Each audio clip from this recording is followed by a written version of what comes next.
ലൈംഗിക അതിക്രമ കേസിൽ ജയിലിൽ കഴിയുന്ന സംവിധായകൻ രഞ്ജിത്തിന് ജാമ്യം. Ernakulam first class judicial magistrate കോടതിയാണ് ജാമ്യം അനുവദിച്ചത്. വിവരങ്ങളുമായി KJ ശ്രീജിത്താണ് ചേരുന്നത്. ശ്രീജിത്ത്, എന്തൊക്കെ പരിഗണിച്ചാണ് ഇപ്പോൾ രഞ്ജിത്തിന് ജാമ്യം അനുവദിച്ചിരിക്കുന്നത്? കൂടുതൽ വിവരങ്ങൾ എന്തൊക്കെയാണ്? എന്തായാലും സംവിധായകൻ രഞ്ജിത്തിനെ സംബന്ധിച്ചിടത്തോളം ആശ്വാസം നൽകുന്ന വാർത്തയാണ് കോടതിയിൽ നിന്നും പുറത്തുവരുന്നത്. രഞ്ജിത്തിന് ജാമ്യം ലഭിച്ചിരിക്കുകയാണ്. ഈ കഴിഞ്ഞ മാസം 31-ാം തീയതിയായിരുന്നു തൊടുപുഴയിൽ വെച്ച് രഞ്ജിത്തിനെ പോലീസ് കാറ് തടഞ്ഞ് പിടികൂടിയിരുന്നത്. അതിനുശേഷം അദ്ദേഹം കസ്റ്റഡിയിലായിരുന്നു. ഇപ്പോഴാണ് അദ്ദേഹം ജാമ്യാപേക്ഷ ഇന്ന് നൽകിയിരുന്നു. അതിൽ പരിഗണിച്ചാണ് കോടതി, എറണാകുളം ഫസ്റ്റ് ക്ലാസ് ജുഡീഷ്യൽ കോടതി അദ്ദേഹത്തിന് ജാമ്യം നൽകിയിരിക്കുന്നത്. എന്തായാലും ജാമ്യ വ്യവസ്ഥയുമായി ഉള്ള വിവരങ്ങൾ ഇനി സമയത്തിനകം തന്നെ പുറത്തു വരും. എന്തായാലും വലിയ വാദപ്രതിവാദങ്ങളാണ് അവിടെ നടന്നത്. ഇതിൻ്റെ തുടക്കം മുതൽ തന്നെ അദ്ദേഹം ഈ കുറ്റം സമ്മതിച്ചിരുന്നില്ല. അതുകൊണ്ട് തന്നെ ഈ പ്രതിക്ക് രഞ്ജിത്തിന് ജാമ്യം നൽകരുത് എന്നായിരുന്നു പ്രോസിക്യൂഷൻ്റെ വാദം. ഈ അന്വേഷണവുമായി രഞ്ജിത്ത് സഹകരിക്കുന്നില്ല എന്ന രീതിയിലുള്ള വാദപ്രതിവാദങ്ങൾ ഉണ്ടായിരുന്നു. പക്ഷേ രഞ്ജിത്തിൻ്റെ അഭിഭാഷകൻ്റെ ഭാഗത്ത് നിന്നും ഉണ്ടായത് അദ്ദേഹം ഈ അന്വേഷണവുമായി ബന്ധപ്പെട്ട് സഹകരിക്കുന്നുണ്ട്. ഒരു പ്രതി അല്ലെങ്കിൽ ഒരു രഞ്ജിത്ത് ഈ കുറ്റം സമ്മതിച്ചില്ലെന്ന് പറഞ്ഞാൽ അത് ഈ അന്വേഷണവുമായി സഹകരിക്കില്ല എന്ന് പറയുന്നതിനോട് ശരിയായ നിലപാടല്ലെന്ന രീതിയിലുള്ള വാദപ്രതിവാദങ്ങൾ നടന്നു. എന്തായാലും വലിയ ഒരു ആശ്വാസം തന്നെയാണ് രഞ്ജിത്തിനെ സംബന്ധിച്ചിടത്തോളം ഉള്ളത്. ജനുവരി 31-നായിരുന്നു ഈ യുവനടിയെ ലൈംഗികമായി കാരവാനിൽ വച്ച് പീഡിപ്പിച്ചു എന്ന രീതിയിലുള്ള പരാതി ഉണ്ടാകുന്നത്.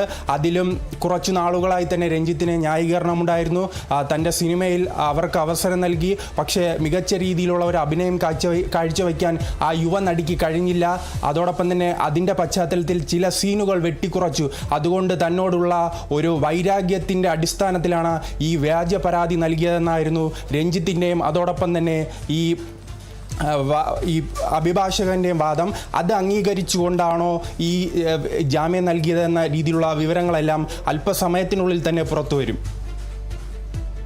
ശ്രീജിത്ത്, തുടക്കം മുതൽ തന്നെ രഞ്ജിത്ത് തനിക്കെതിരെ ഒരു ഗൂഢാലോചനയുണ്ട് എന്ന രീതിയിൽ പ്രതികരിച്ചിരുന്നു. എന്തായാലും ഈ ഒരു ജാമ്യം ലഭിച്ചത് ഈ ഒരു ഗൂഢാലോചന തനിക്കെതിരെ ഉണ്ടെന്ന് ഉറപ്പിക്കുന്നത് തന്നെയാണോ ഇത്തരത്തിലൊരു ജാമ്യം ലഭിച്ചതിന് പിന്നിൽ? തീർച്ചയായും അത് ഈ തുടക്കം മുതൽ തന്നെ ഒരു ഇത് അംഗീകരിക്കാൻ രഞ്ജിത്ത് തയ്യാറായിരുന്നില്ല. അദ്ദേഹം പറയുന്നത് ഇതിന് പിന്നിൽ ഗൂഢാലോചന ഉണ്ടെന്നാണ്. ഈ യുവനടി പലതവണ തനിക്കെതിരെ രംഗത്ത് വന്നു എന്ന രീതിയിലുള്ള എല്ലാം ഒരു വാദിക്കുന്നതെല്ലാം നാം തുടക്കം മുതൽ തന്നെ കണ്ടതാണ്.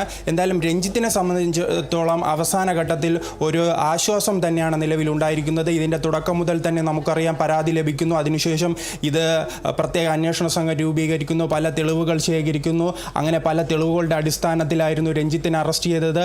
ആ പശ്ചാത്തലത്തിലായിരുന്നു ഈ കൃത്യമായി തന്നെ ഇദ്ദേഹത്തെ റിമാൻഡിൽ വിടുകയും ചെയ്തിട്ടുണ്ട്. അതോടൊപ്പം തന്നെ നാം പ്രത്യേകിച്ച് പരിഗണിക്കേണ്ടത് ഇത് അദ്ദേഹത്തെ കസ്റ്റഡിയിൽ വിട്ടിരുന്നു. അതിനുശേഷം അദ്ദേഹത്തെ ഒരു ദിവസം മുൻപ് തന്നെ മജിസ്ട്രേറ്റിന് മുന്നിൽ ഹാജരാക്കി തിരിച്ച് ജയിലിലേക്ക് വിട്ടിരുന്നു. അപ്പോൾ ഈ അന്വേഷണ സംഘം സൂചിപ്പിച്ചിരുന്നത് ഇതിൽ പല അദ്ദേഹത്തിൻ്റെ മൊബൈൽ ഫോൺ അടക്കമുള്ള പല ഡിജിറ്റൽ തെളിവുകളുമുണ്ട്. ആ ഡിജിറ്റൽ തെളിവുകളെല്ലാം കൂടുതൽ അന്വേഷണം. ശ്രീജിത്ത്, ലൈംഗിക അതിക്രമ കേസിൽ ജയിലിൽ കഴിയുന്ന സംവിധായകൻ രഞ്ജിത്തിന് ജാമ്യം ലഭിച്ചിരിക്കുന്നു. Ernakulam first class judicial magistrate കോടതിയാണ് ജാമ്യം അനുവദിച്ചിരിക്കുന്നത്. കൂടുതൽ വിവരങ്ങൾ നൽകിയത് ശ്രീജിത്താണ്.